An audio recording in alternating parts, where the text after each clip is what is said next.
Hey, what's going on, guys? Cam from Table One, and I'm back. I took a little bit of a break from the game because the meta is, so to say, a tier 0 format, literally. So I wanted to get back in the YouTube game.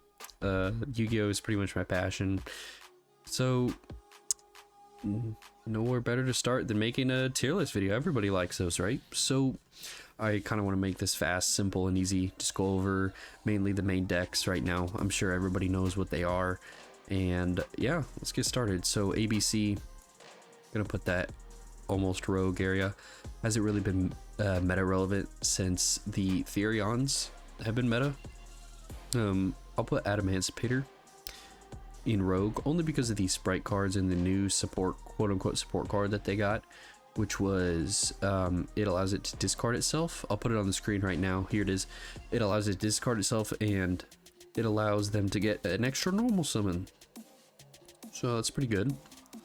Ignister, rogue, a lot of the meta cards right now, the Bystials and stuff. I know this has a Mathmech version, which is probably the best version of it right now, so I'm gonna include it in here.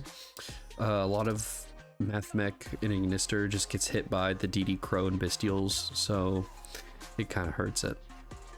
Despia, my boy Joey, he's on this right now. Shout outs to him. It's very good with the branded engine. Branded Beast and Branded Regained are very crazy, and adding in with the Bystials makes it even better.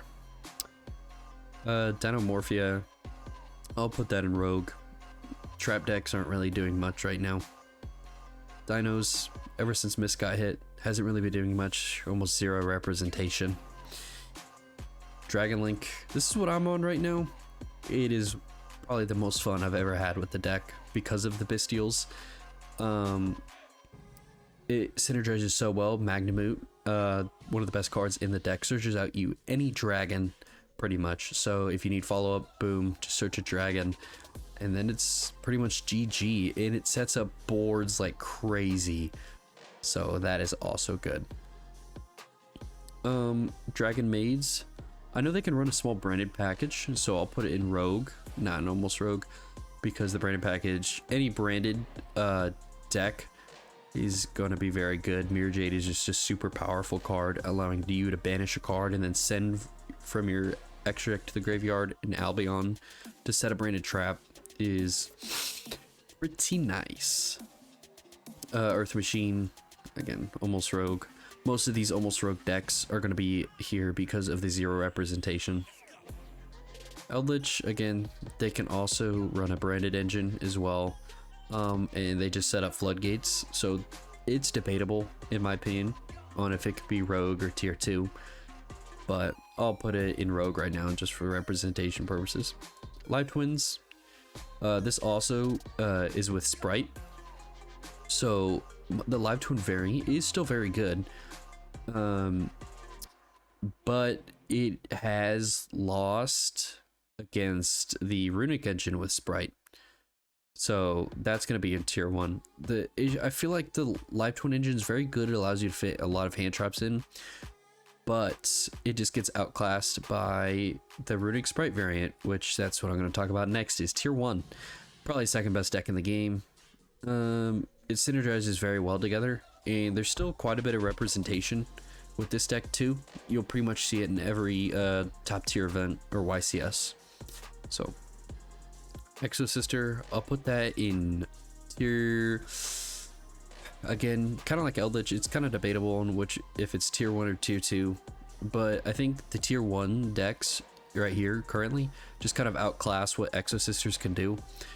Exo Sisters is very good because they can put D-Shifter in their deck, and a lot of the meta decks right now do revolve around graveyard play, but I feel like it just gets outclassed. Even though most decks revolve around the graveyard, they just keep on going. A lot of decks are just pure gas right now. Plunder, tier 1.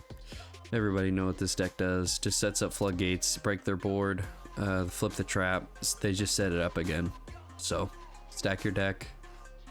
Pretty much, yep, that's what it does. Invoked, put that in rogue. Yeah, kind of everybody knows what Evoke does. I just get, again, it just gets outshined by a lot of other variants. People have been running spellbooks with this deck, which is actually very good. They're pretty much +5 at the end of their turn. So, Labyrinth, I'll put this in tier 2. This is probably one of the most fun and innovative trap decks I've seen. They have a field spell, which is awesome. I'm not too familiar with the deck, but I've seen live duels and gameplay of it, and it seems pretty decent. A lot of people have been playing this deck actually, which is it's pretty nice. Libromancers, sorry, but ever since Hawk died, this deck has gone downhill. I did play the old variant with the Carbon and Sangan. It was awesome, but their Ritual Monster is still very good as long with their trap, but it just doesn't get the full potential as these other decks. They can abuse all the side engines and extra engines that have come out recently. Dolce, I'm gonna put this in Almost Rogue. I know my teammate's gonna be mad at me for this, but I have a good reasoning.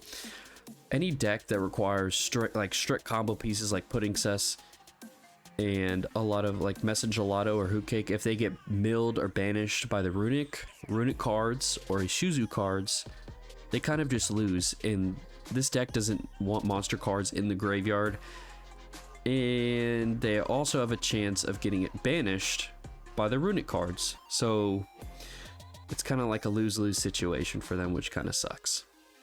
Marincess, tier 2. I would put it at tier 2 at Rogue, but it's kind of like a different variant of Live Twin. It allows you to play a bunch of different hand traps, and their boss monster is just kind of like Protect the Tower, Protect the President type of deck. Pendulums, also tier 2. The Draco Slayer version is pretty awesome. Basically, I'll show you on the screen here. Majesty Pegasus.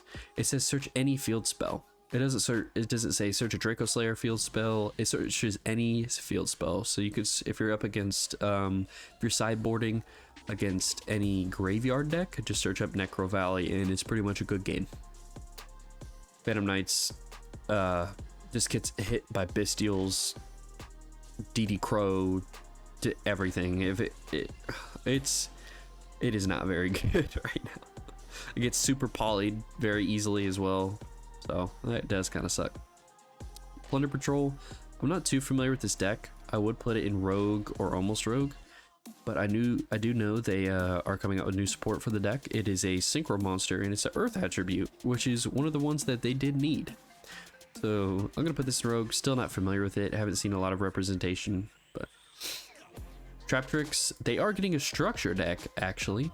They have a new card. I believe it says discard 1 normal trap and draw 2 cards, so that is extremely good, especially with an Eldritch deck. They might run that card in there. Being able to discard regular traps to draw 2 new cards to fix your hand is basically like a kind of like a ghetto extravagance, but still helps them. Green Kids, don't have to say much about this. Meow Meow died, and nobody touched that deck ever since. Rika, tier 2. I don't know much about this deck, but in the last format that we played in, it was very, very good, and it also had a YCS win. So, again, I don't think it's bad, even though it's in tier 2. I just think it gets outclassed by all these other decks that can abuse the Bestials and Ishizu cards. Salma Great. I'll put this in Rogue. Again, solid deck, just gets outclassed by everything. It's kind of like Math Mech in a way. It's just kind of like survive turn 3, make access code, and be able to kill. Striker, put this in tier 2. I would put it in tier 1 if runic cards didn't exist. Runic cards just activate from hand with the field spell, and Mystic, or I was about to say Mystic Mine, but Sky Striker relies on Mystic Mine a lot, and unfortunately runic kind of pretty much counters Mystic Mine. So if you're a Striker player playing against runic, which is probably the second most common deck in the game, it's not going to work out great. Sword Soul, I'll put that in tier 2. You do see some representation of this deck. It's not bad at all. Still does the same thing as it always does, but again, the tennies just get hit hard by the Ishizu. They can get shuffled back, not being able to make Monk, and you have to dump a lot of your resources into being able to make plays now. And the last deck down here, tier 0, literally, is tier elements. That deck is something else. They can abuse the Bystials, they can abuse the Shuzus, and they all benefit them, which is awesome. I have nothing bad to say about this deck. It is one of the most well-rounded decks. They can mill your opponent's deck. And yeah, that just turns out into a lot of tier mirrors, basically. And it's just it's a mill fest, basically. Chainlinks can go up to Chainlink 10. It makes really good, almost unbreakable boards and sets up advantage like no other. So here's the tier list. Comment what you think below. Tell me I'm wrong, tell me I'm right, you know. Yeah, I did do a deck profile actually on the Wise Guys TCG. I'm gonna throw that up on the screen right now. New Infernoble deck. Yeah, the deck is not dead, actually, surprisingly. Copium. But I'm gonna be having a combo video / deck profile on my channel sooner or later. So if you guys want to see that, make sure to keep an eye out for that video. So that's gonna be it for this video. Thank you guys for watching. I really appreciate it. I know I haven't made a video in a while, but I'm gonna get on the grind again. Thanks for watching. Peace.